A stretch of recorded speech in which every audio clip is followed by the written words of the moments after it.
And the beauty of the course integrated is it destigmatizes it as well. Coming to the end, we go to 3:15? We do. Yeah, so I think we're going to have about a full 30 minutes. I know if you need to stretch, to relieve your renal reservoirs, to do anything, I'm sorry, to go to the...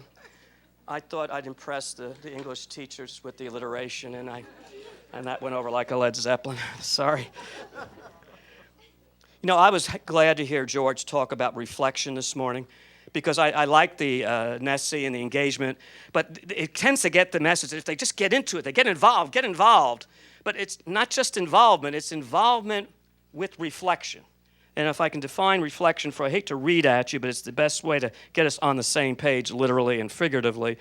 Success is more likely to be experienced when students who engage in reflective thinking about what they were just actively involved in elaborate on it and transform it into a form that connects with what they already know or have previously experienced. Have you heard of this expression? Learning is not a transmission of knowledge, but a transformation of knowledge on the part of the learner. This idea of constructivist thinking, that the student has to take what we're teaching them and put it into a form that connects with what they already know.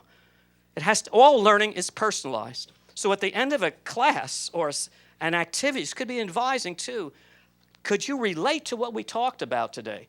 Did this connect with anything in your life? Can you apply this? It's a simple question.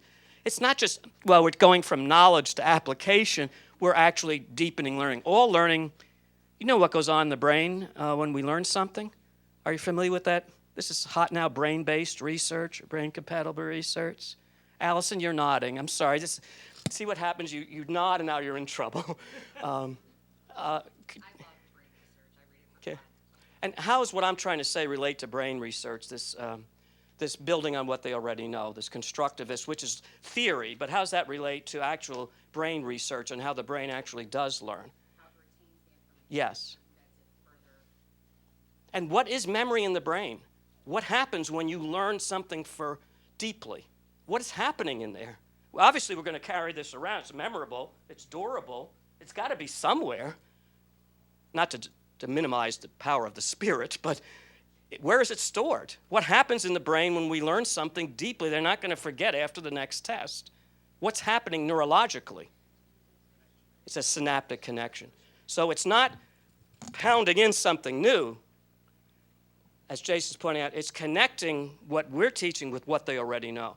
That's why that student information sheet at the back, one of the appendices there, asking them about their background experiences, what music they like. It seems like a nice, warm, fuzzy thing. Those are pegboard things for me. I know what their interests are. If I can come up with an example that relates to what already they know. I've learned in psychology, Tom, that I've had to watch movies as part of my preparation for class. Is that like Mercury Rising? Or, I'm having to watch popular movies so I know what's in their head and sometimes what to debunk.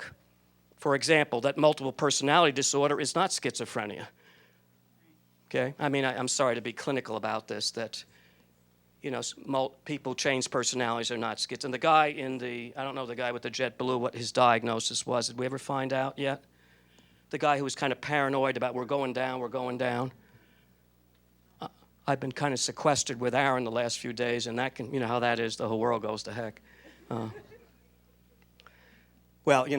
schizophrenia is not like multiple person, like the Three Faces of Eve or the one that Sybil played. That's very different. I guess what I'm saying, when you ask students about themselves, what they know, it's a great way not only to build rapport or personal validation, but also to make those connections. I want to know what movies and if they read at all. I don't care if it's Cosmo. If that's an excuse for me to read Cosmo, I'll read Cosmo. I said read Cosmo, not look at the pictures.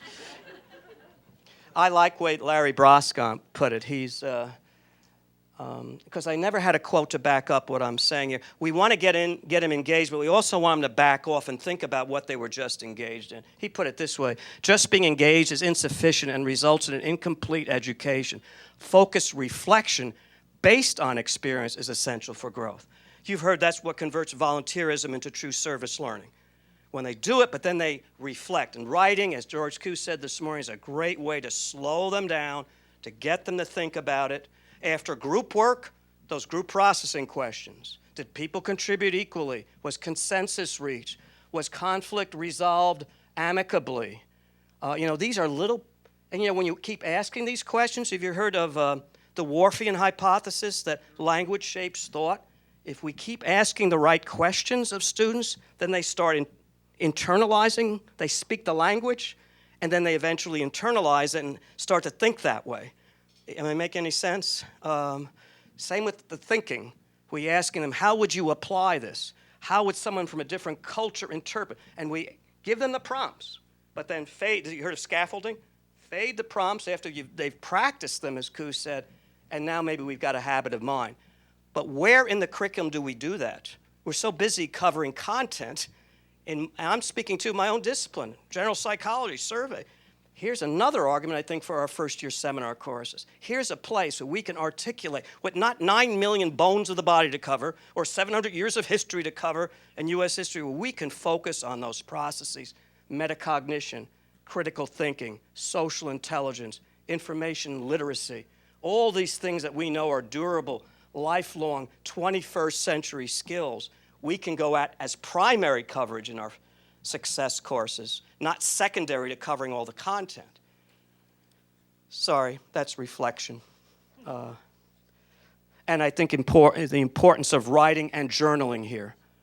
Even writing for self-awareness. How much of that happens in the curriculum, maybe in some of our English classes, where we ask students to write to get a better understanding of who they are. Which brings me to my next and last point, self-awareness. Success is more likely to be experienced if students become aware. Have you heard of the term mindfulness? Yeah, you'll see, thank you, because I wasn't sure if that was that coming. Successful people are aware of what they're doing while they're doing it.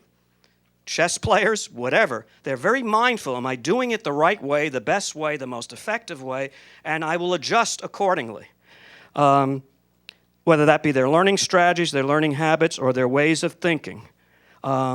We do a lot of this in the first-year seminar. Philosophy should do this. Are you familiar with the multiple intelligence guy? Help me, Howard Gardner. He talks about intrapersonal intelligence, if you remember that, and interpersonal, okay? I love that theory because they're talents. Students have to be aware there's more talents, and some of our first-generation students have great talents, even though they may be in developmental courses, but they've never been labeled as intelligent. Those are soft skills. You know what I mean? Those soft skills are predicting career success, sometimes better than the traditional hard skills. But this notion of interpersonal intelligence, I remember I told you when I first became a professional, I was on these committees where I didn't know even liberal arts, what the heck is that? And so I would always volunteer to do the research, in part because that would cut down on the number of meetings I had to go to. They would give me release time from the meeting so I could do research on them, then bring it back to the meeting. So for me, it was like being released from a minimum security prison. It was great to get away from those. No, I'm going to be silly about that, but we have to define, I'm tangent here.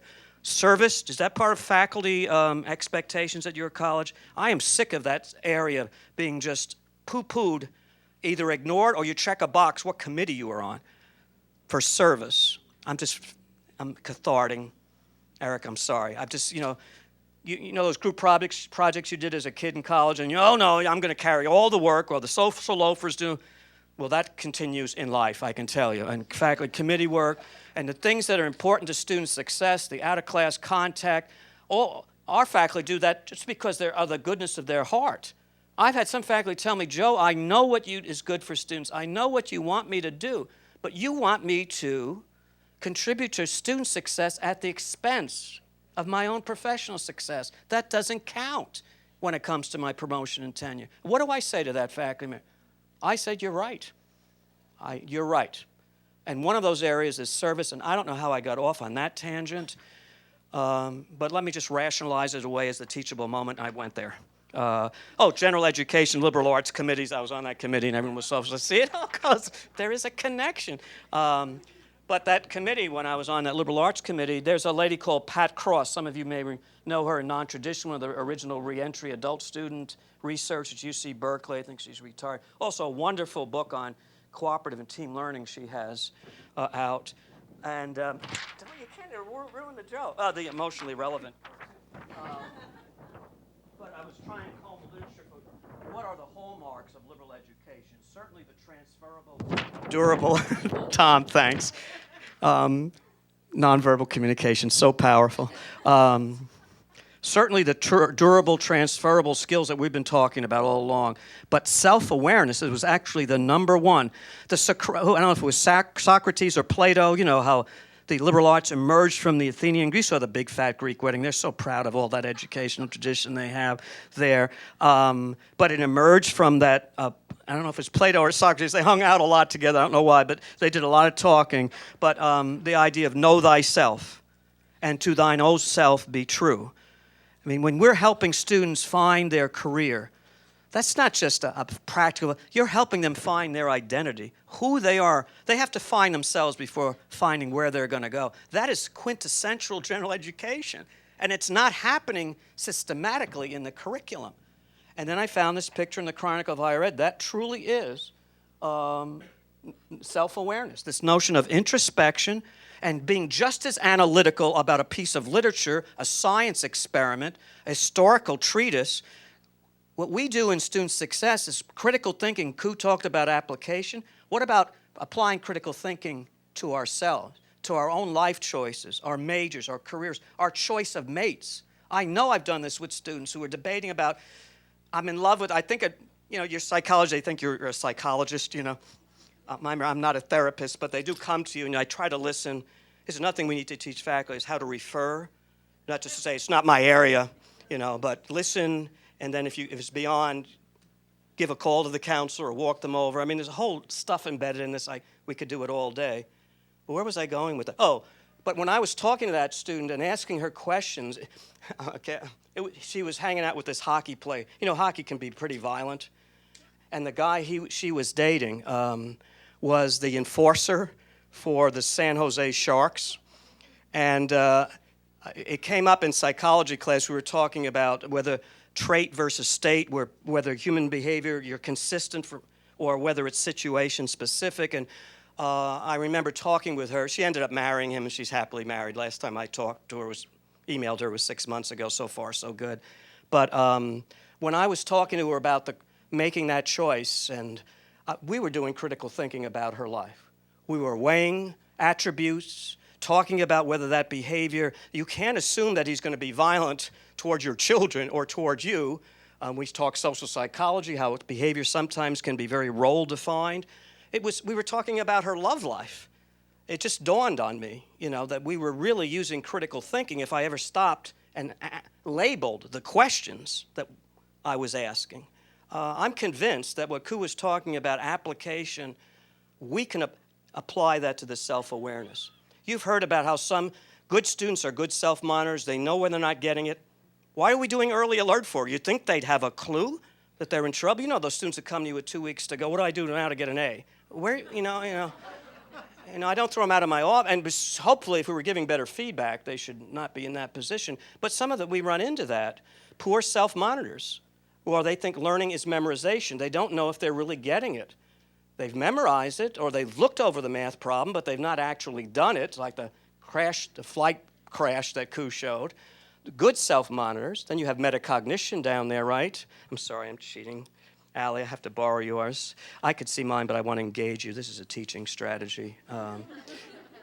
And self-regulation, the notion Dr. Thompson talked about, is it going to be a multiple choice test or essay test? It's not the best question. They should be asking, do I really understand it? But it's not a bad question, really, is it? Because an essay requires a different type of knowledge, more retrieval, and you have to do more rehearsal. As opposed to recognizing something, you have to create it.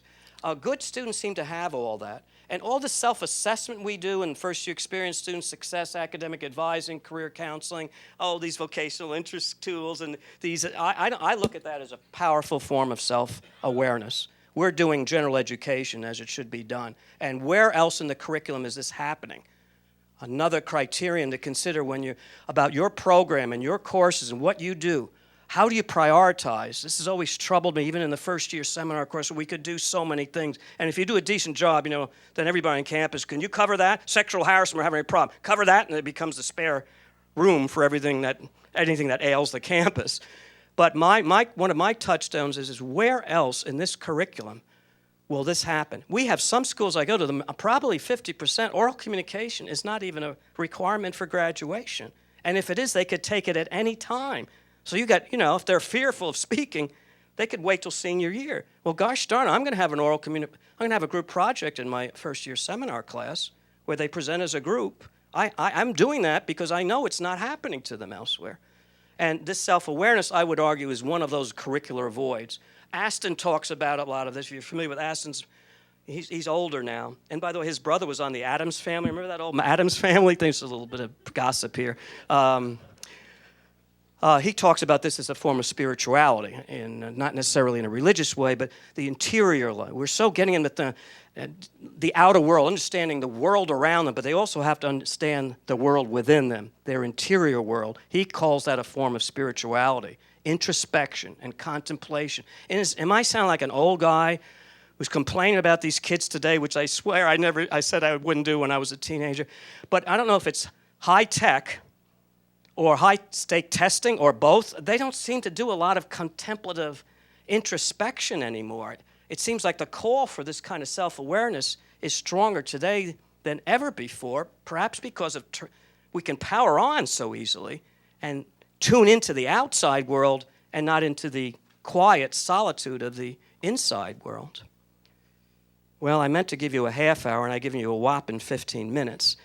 As we were going through this could be, did anything say, boy, I wish we could talk more about that? We could talk about what George talked about this morning. We don't want to replicate the college curriculum where you take this course, and then you take this course, and there's no connection between courses. If there's anything Cuseo said this morning that you would like to talk about in this context that relates here, anything on your mind when you came to the symposium that you were hoping would be touched on at some point in time, is fair game. Now, notice I was tempted to talk more. This is another thing I learned when I first, Susan, am I going to call on you eventually when I'm good and ready?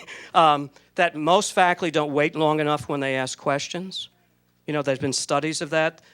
Maybe because we're so conscious of covering content, we can't wait that long, or perhaps the silence is uncomfortable to us. So the rule of thumb is to wait. Did you ever play touch football when you were a kid? You'd have to count 1 Mississippi, 2 Mississippi. That's what I do now. So I was up to 3 Mississippi. You bailed me out just in time, Susan. You were going to say something. I hope I haven't made you forget what you were going to say before. I'm working on a doctor from UK. It's the revamp of the EDD, the Carnegie Project. And my particular dissertation team, You have a dissertation team? Please, could you give me a little juice on what that is? I've never heard. I thought dissertation is what you do in solitude. Then you get the terminal degree, and hopefully you don't die from it, and everything's good. Well, the end part is the same. But what's the team? It is a team of, in our case, 4. There have been 5 teams in this project. And we all do something separate, and then we do something together.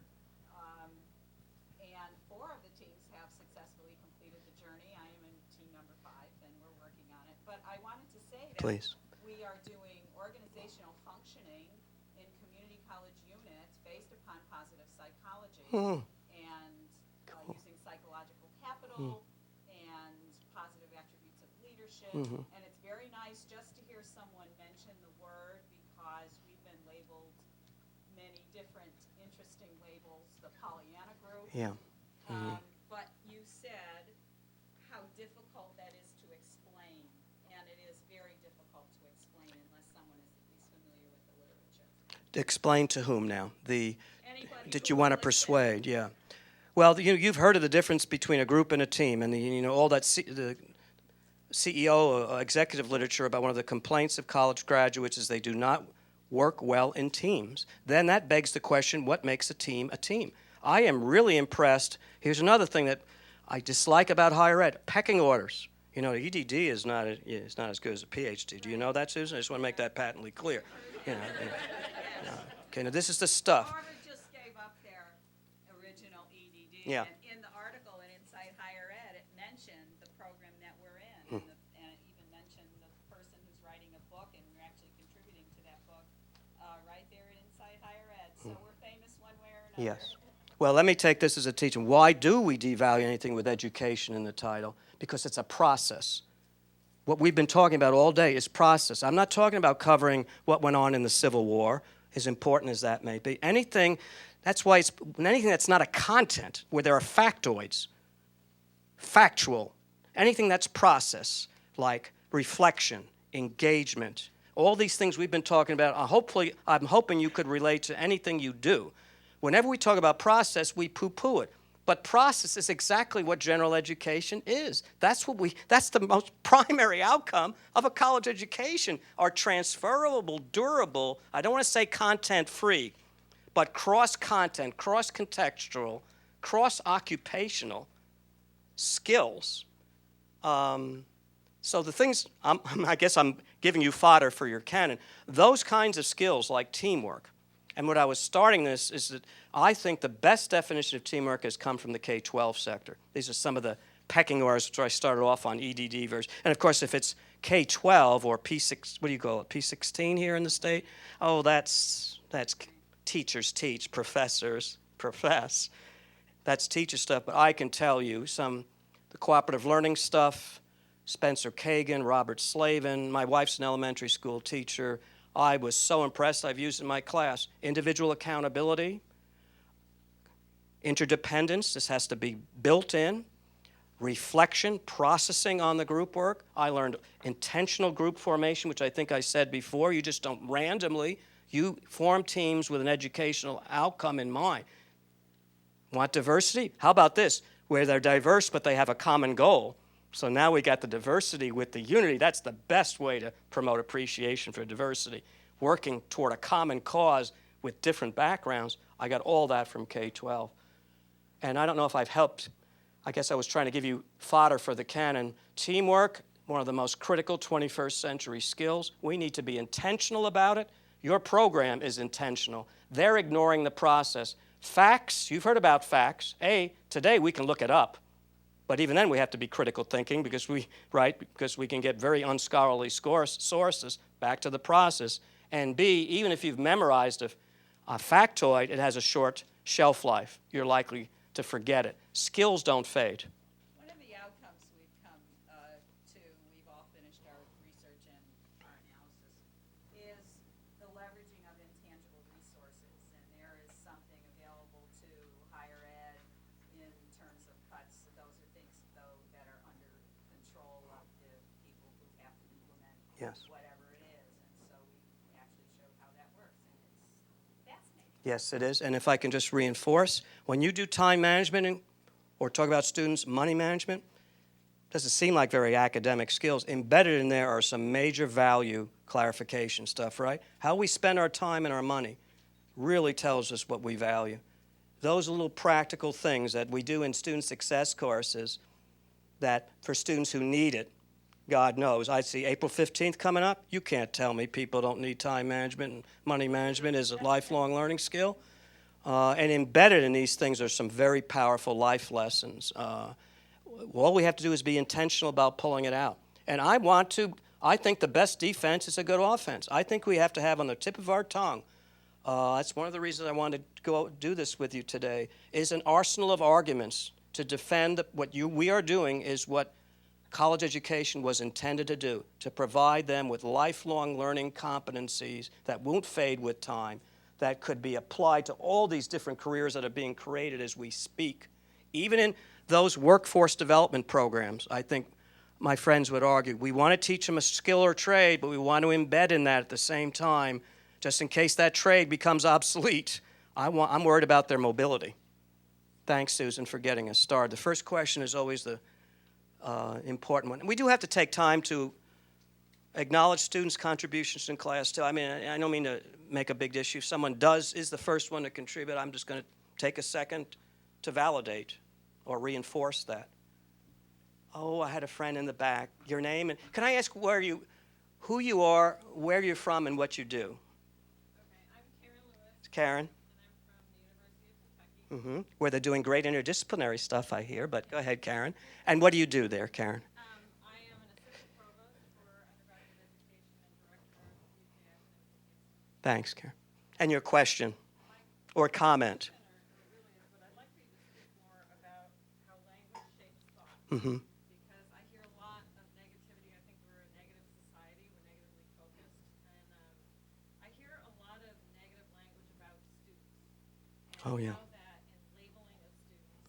And I know you said Pollyanna or Mary Poppins, yes, sorry. I get called all flowers and but that intentional positive focus, because sometimes I think people get discouraged. Students aren't coming to us fully cooked. And some of us, I think, expect them to come that way. And they're not, and that's what they're here for, right? And so can you talk some more about how the habit of mind and positive language and how that shapes thought? Okay.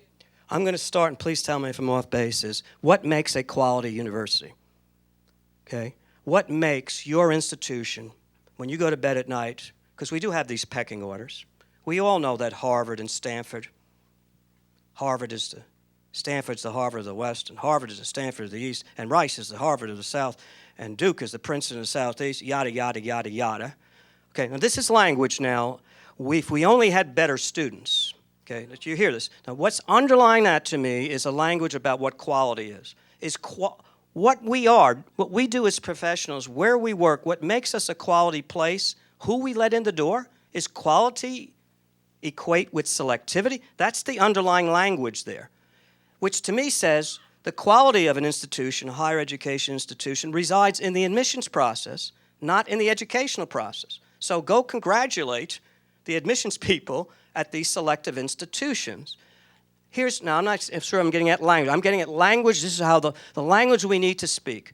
Did we go into this business, I said this at the beginning, to make big bucks? If we did, we goofed. We went into this business, this time we spent in graduate school, if we had gone to law school or med school, we'd be making bigger bucks. We went into this to make big difference. I wanted to be to use a sports now, I always wanted to be the game changer. I wanted to be the change man, the change guy. And to me, if we start using that language, that these students who come to us underprepared, and that's a heavy term. It could be underprepared with respect to reading, writing, and math, but they could be underprepared in terms of time management, of seeing a direction or a future in their life. Let's not limit it to the developmental students. I would argue all entering students are underprepared socially, emotionally, physically, and if we go around the wellness wheel and really use the holistic process that Dr. Thompson has been advocating for in the state, even the well-prepared are underprepared in some areas. And of course, I would argue that many faculty are underprepared to teach, period, no less to teach underprepared students. But I think the language shift, Karen, those students at that school, I don't quite say it this way, you could put them in deep freeze for 4 years. They are the cream of the crop. They don't need Joe Cuseo. We could thaw them out 4 years later. They probably still would score high in the GRE and the LSAT. I want to go to bed at night. I hope you know I'm not kidding around. This is a very big thing to me. Your question is hitting home with me. I want to go to bed at night thinking I've made a difference, that I've done something with my life. I'm getting at that age, Erickson stage, or I'm looking back, what the hell have I done? But we've got to start speaking a different language about quality. Those underprepared students are actually not a liability. They are an opportunity to document growth. This gets back to our IR people and assessment people in the room, and I know it's not their responsibility. But the governing boards, the boards of trustees, the politicians who make decisions have to realize that community colleges, for example, can't be held accountable to the same graduation rates as selective institutions. Even at UK, those at-risk students, to me, a quality UK experience is we take you where you are and we bring you to where you're going to go. That's quality. But we're in the habit of defining quality as what's their average SAT score. I don't know if I'm speaking, some of the language has to be about how are we defining prestige and quality. It's a critical thinking exercise, really. And to me, the institute